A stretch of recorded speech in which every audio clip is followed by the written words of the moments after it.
Hi there, today's book is The Wife in the Photo by Emily Shiner. The book starts out with a couple who are fighting.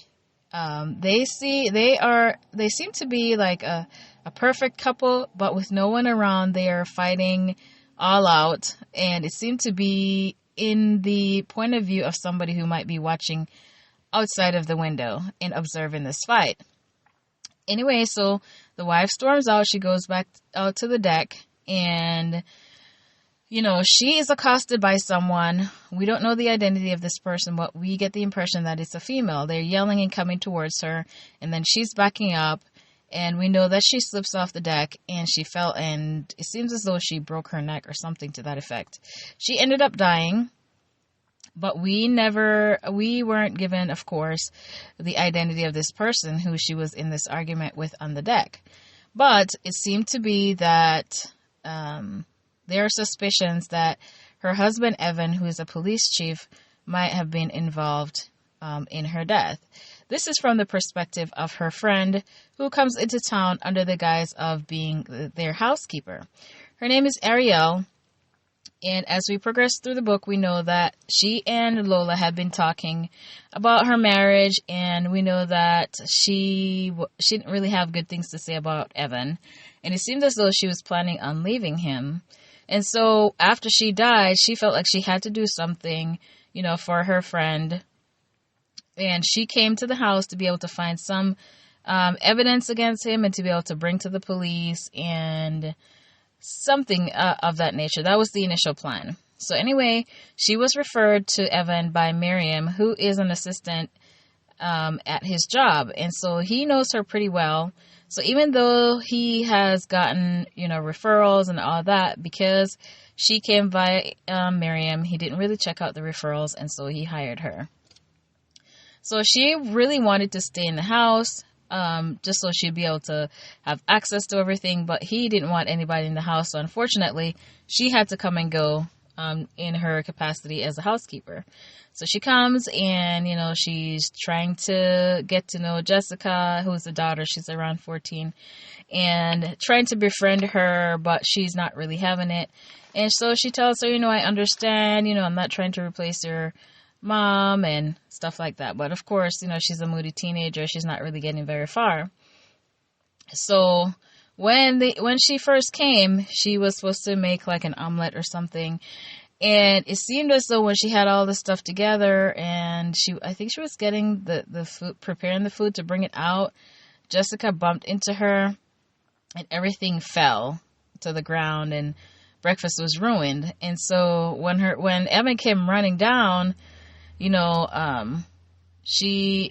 Jessica was making it seem as though it was an accident, although it seemed like it was deliberate. But from this interaction, Ariel was getting the impression that Jessica was scared of her dad. And so she felt like she needed to protect her, and she's vowing to be able to get to know her and get her comfortable and gain her trust and to be able to get her away from Evan. And so, after that incident, she is concerned for Jessica. So next day she comes and, they have their little routine that she's doing. And so she decides she's going to look around for some evidence.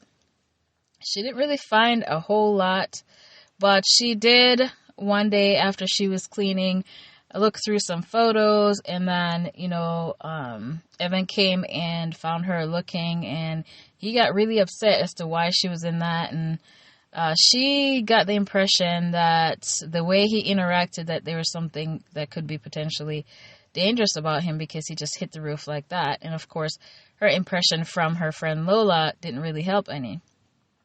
So anyway, she's there on assignment, and one day she was off. Evan told her not to come over because I guess he didn't really trust her because she's getting too close to Jessica. And one day she was supposed to be off and he was out, and so she went over. She brought I think she brought something over there, and she ended up falling asleep. They were watching a movie. She ended up falling asleep. And so he comes home and caught her there. He was really mad, but anyway, she got out of there, and he decided that he couldn't have her in the house.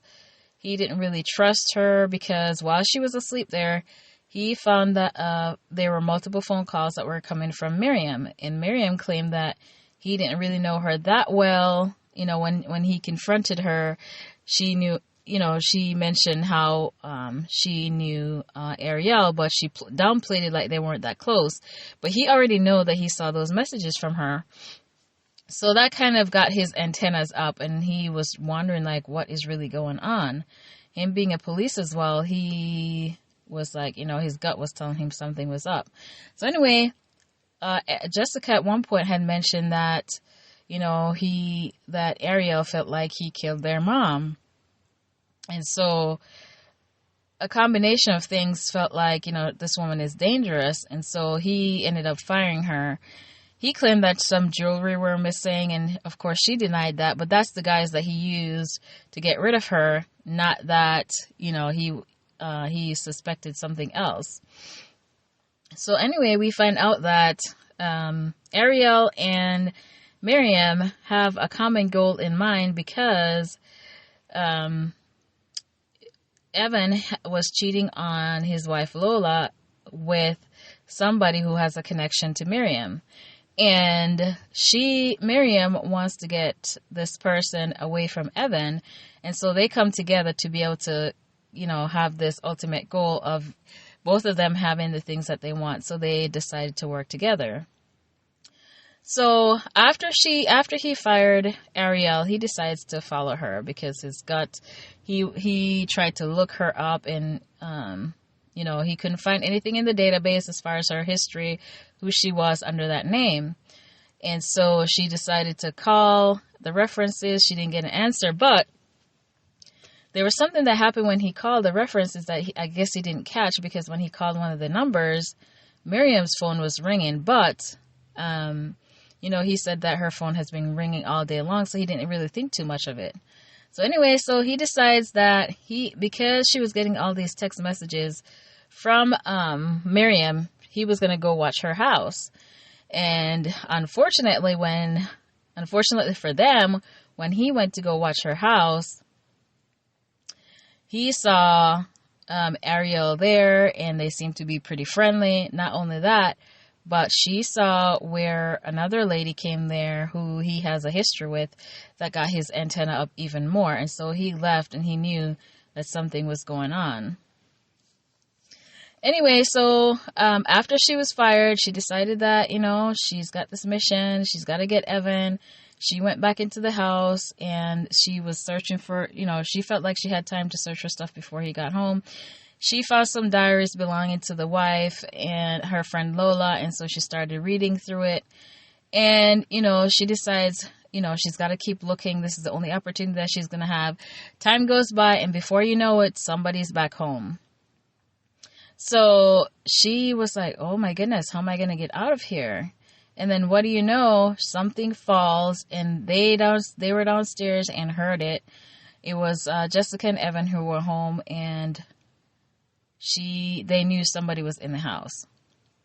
So Jessica comes running upstairs and finds her, and she tries to, you know, talk to some sense into her, but she came upstairs really aggressive, and I guess more aggression than intended.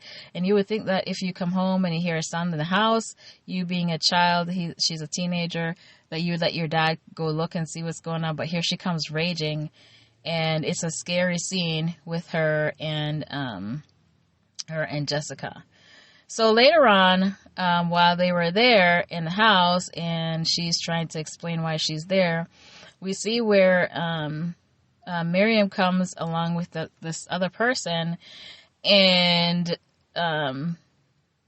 while they were there, things got kind of out of hand, and we find out that one of these parties fell down the stairs, similar to how Lola died, and also one of them were attacked with a knife. I guess a couple people were attacked with a knife, because what started as a simple confrontation ended up with multiple murders. And so, although they tried to, use their cell phones to record things, they kind of got overpowered. This is an older woman. Miriam is older. And of course, they're not really that strong, and, they didn't really come in with a plan per se and exit or, any solid plan. So things kind of got out of hand very quickly in the house. And so after that happens, the person who